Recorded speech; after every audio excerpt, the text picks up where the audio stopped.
Welcome to the Center for Transformation Institute podcast. And in this episode, we're going to be exploring the life model's concept of love.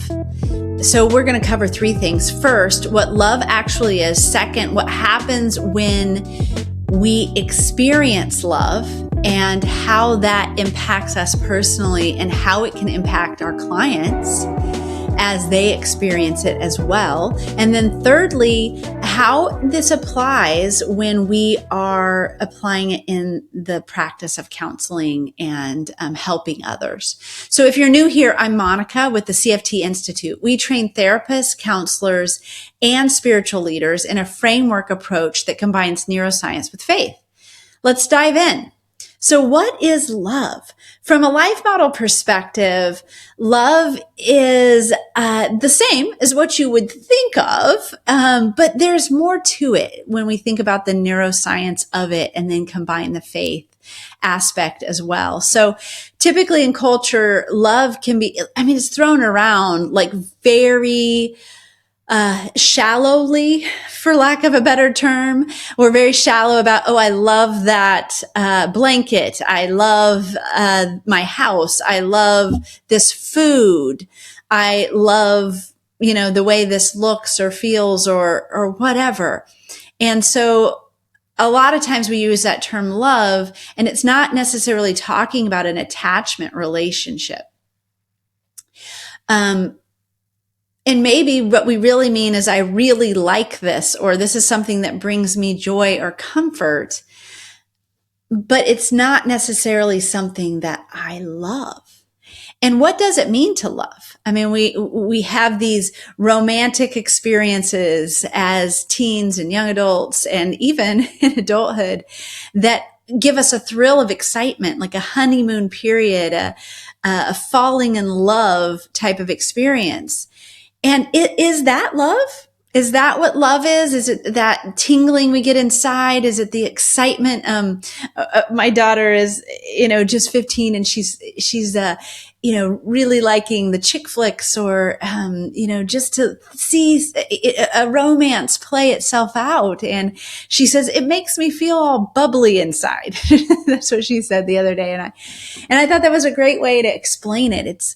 It's this rush inside of us. Is that what love is? Because I'm not sure it is. I'm not sure that gives enough depth to that term love. And I think in the English language, we use the term love to describe a lot of things. But when we go really into the depth of what it means to love and be loved, it really has to do with attachment and security and commitment. And from a life model perspective, we talk about the term chesed love, which is a Greek term, a Hebrew term, meaning sticky love that never gives up. It's the kind of love that God had for the people of Israel, even though they were prostituting themselves to idols and not serving and loving Him. He loved them with an everlasting love, a love that never gives up. And that is the kind of love that God has for us and He models for us. As humans, He models this type of love that I love you because you exist. I love you because you not because of anything you've done, not because of anything you haven't done, but because you exist, because I've created you, because you are mine. I love you. And that type of love has to do with attachment, has to do with belonging.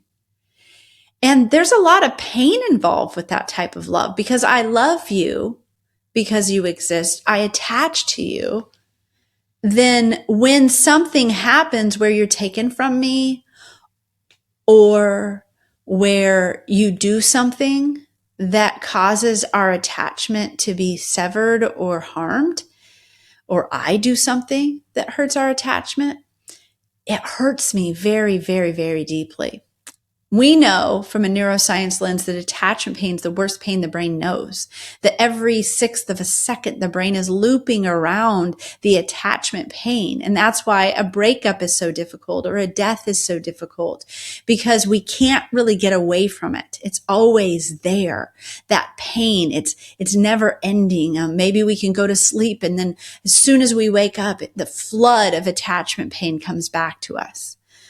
And so love, from a life model perspective, is about mercy and loving kindness, steadfastness, compassion, and goodness. There's a purity to love that means I don't give up on you no matter what happens. It's not fickle. And I think as humans, our love is fickle. We fall out of love, quote unquote, right? Like I think I've fallen out of love. I can't count how many times I've heard that in my counseling room. How many times I've heard a client say, I'm no longer in love with them. Well, I love them, but I'm not in love with them. That's a very common thing for clients to say when they're struggling in their marriage, because they're talking about that fickle, really, it's a selfish love. I love you because of how you make me feel, rather than I love you in a committed, attached kind of way. And I think it's really hard for us as humans to find a way to love in that way. But God models it. And when we're in attachment relationship with God, that's where we are able to come into having his model be something that can shift the way that we show up as love to others. We love through God's love. We love in that sticky, consistent, and long-suffering type of way. That's really the goal. And there is no way that we as humans will be able to love in that way. We will not be able to have perfect love. But if we use God's love as a model and as a standard, we can get there. And this makes me think about how if I say this, or if this concept comes up in the therapy office, I oftentimes have a client say, well, I'm not God. That's not who I am. And yeah, touche. I agree. You're not, I'm not, we're not, and we are going to come up short. And I think that's understandable, of course. But does that mean we don't have a standard or a model for what that looks like, or that we justify our lack of love? I remember specifically, learning these concepts, and as a pastor's wife, I had many different types of relationships, and you don't really choose who comes to your church or who you're in relationship with when you are in ministry. And some of you can identify that. I mean, even as clinicians, we don't recruit the clients who come to us. They find us, and then they choose us, and we have relationship with them. And I think that sometimes creates some complexity in the relationship, because we're not necessarily choosing it, but we need to show up. So I remember specifically one day after church, just meditating on these concepts of what does it mean to be tender to weakness and to love people who I experience as difficult to love. Like when I think about that, I think, we say about different people we're around, oh, they're annoying, or they're difficult, or there's extra grace required for this person. I don't like to be around them. I don't enjoy them. And that we justify that. And we may even kind of section off with others who we connect with and say, talk about this person. Oh, roll my eyes when they're coming over, or they're so difficult and I don't really enjoy them, or I don't want to be around them. They annoy me. And we justify it, don't we? And I really sensed as I was learning these things that God was leading me into a totally different mindset around these concepts, that God would be wouldn't be annoyed with me. So how is it that I'm annoyed with someone else? Why do I think that I'm justified in that annoyance or that statement or judgment around them being difficult? It's almost like the human tendency is to judge someone as less valuable when they're quote unquote annoying to me or to you or to us. And that's not love. So when love is missing, we find low joy community. That's what we find. Low joy community is that we have status and we are desiring the attention and connection of one person over another because we're valuing, we are a quote unquote respecter of persons, right? God is no respecter of persons, but we are. We value certain people more than others. And when that happens, we're always vying for who can get the highest level of status in any given situation. And it becomes about selfishness and rising to the top and excluding, going into us and them mentality. And when that is present, it's a low joy community. That's not a community that's tendered at weakness. That's not a community that embraces the difficulties of others and builds, as we say in Life Model, builds loyalty around weakness. That's a community that exploits weakness and rejects others who are not of the same perceived status. So love, that's not love. That's not love. When love is present, people feel at peace. People feel joy. People feel accepted. People want to be in that place. I had a friend several years ago, man, this must have been 5 years ago.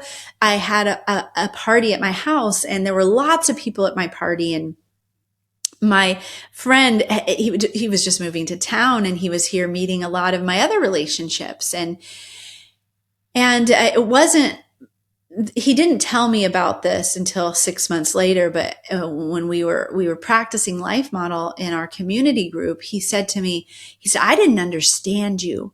I watched, and he's a pastor. He serves people in ministry.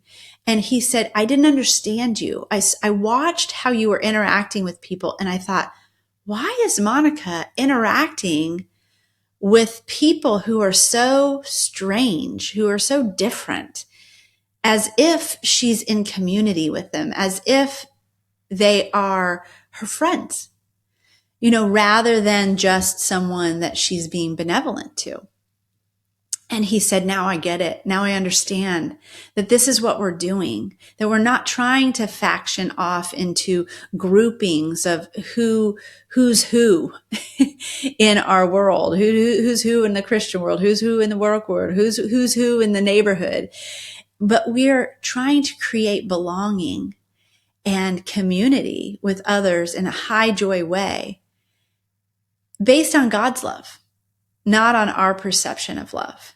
So how do we apply this? What do we need to do as therapists, as professionals, as those who are coaching and ministering to others? How do we apply this in our lives, and how do we help our clients with it? Well, first of all, we need to take an inventory. We need to have a real conversation with ourselves, with God, and with those around us of how am I doing on this? Am I loving well? I mean, we aren't. We know as humans, we aren't. It's always going to fall short. But am I connecting to God's love and giving out of that? Or is there something selfish about the way that I'm showing up and I'm loving based on what I can get or what I feel like when I am in connection with this person?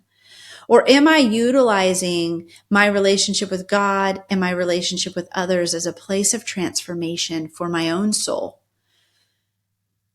In Life Model, we talk about the transformation zone being the weak and the strong living together in community. So those that challenge our capacity are people we actually live in community and love in community with.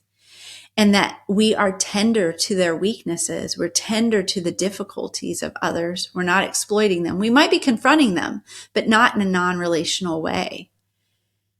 And then the interactive presence of God is what creates peace in that dynamic, meaning the attachment to God, the sense of God's presence filling me, his presence giving me the power and the strength and the model to walk out true love.